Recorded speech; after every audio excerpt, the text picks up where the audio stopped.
Imagine someone asked you one simple question. What were you doing on your first birthday? Not what your parents told you, not what you saw in old photos. What do you actually remember? Probably nothing. Now think about how strange that really is. You remember your school friends, you remember your favorite games, you remember embarrassing moments from years ago.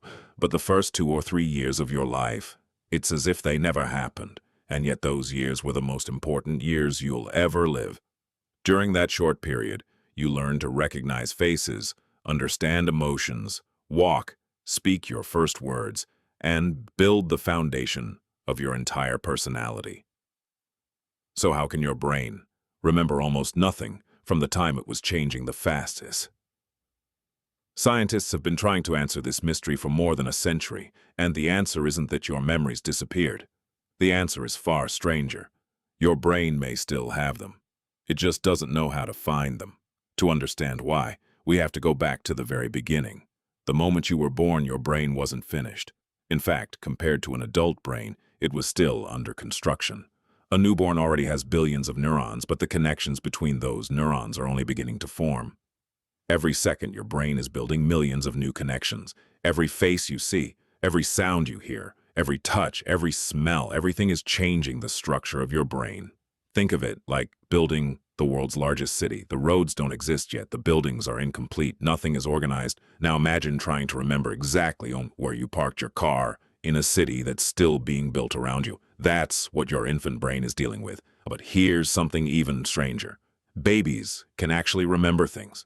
Experiments have shown that babies only a few months old can recognize familiar faces, remember voices, and even learn simple patterns. So, memory clearly exists. The problem isn't creating memories. The problem is keeping them. For decades, psychologists believed childhood memories simply faded away over time. But newer research suggests something much more interesting.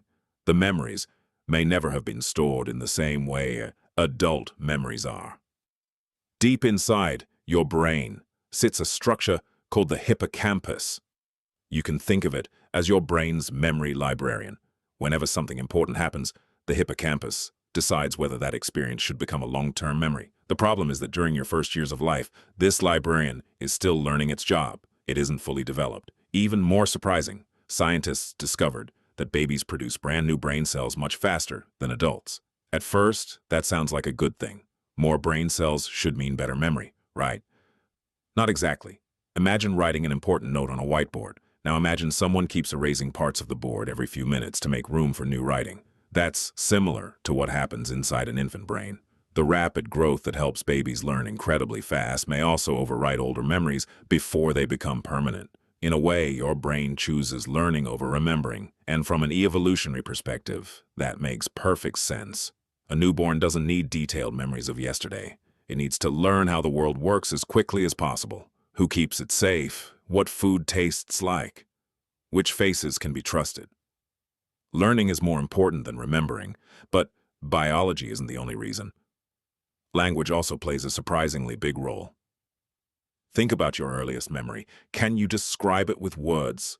Probably yes. Now imagine experiencing the same event before you knew any language. You would still feel happiness, fear, curiosity, but you wouldn't have words to organize those experiences into a story. And stories are one of the ways humans store memories. Researchers have found that children usually begin forming lasting autobiographical memories around the same time they become much better at language. As language grows, memory grows with it. But there's another clue hidden inside families. Parents, who often talk to their children about the past, usually have kids who remember earlier moments from childhood. Questions like, remember when we went to the beach? Remember your birthday cake? These conversations teach the brain how to organize experiences into lasting memories. Without realizing it, parents become memory coaches. Culture affects this too. Studies comparing different countries found that people from some cultures remember earlier childhood events than others, not because their brains are different,